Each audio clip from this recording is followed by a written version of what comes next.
સમગ્ર ગુજરાતમાં હાલ વયવંદના અંતર્ગત કાર્ડ બનાવવાની કામગીરી ચાલી રહી છે। તે અંતર્ગત આજરોજ તારીખ 7/7/2025ના રોજ સાંજના 4:30 કલાકે જંબુસર તાલુકાના વહેલમ, બોજાદરા, અણખી, જાફરપુરા, ઉચ્છત તેમજ ગજેરા ગામે વયવંદના અંતર્ગત કાર્યક્રમનું આયોજન કરવામાં આવ્યું હતું, જેમાં જંબુસર આમોદ મત વિસ્તારના ધારાસભ્ય દેવકિશોર સ્વામી દ્વારા ગજેરા મુકામે વયવંદના કાર્યક્રમમાં પહોંચી વયવૃદ્ધોને પોતાના હસ્તે કાર્ડ વિતરણ કરવામાં આવ્યા હતા।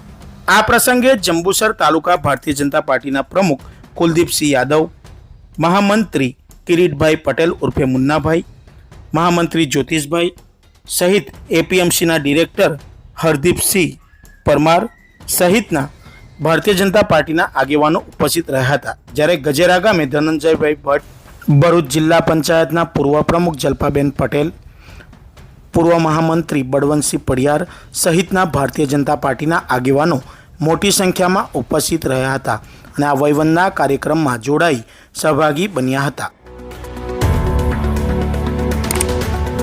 Subscribe now and press the bell icon.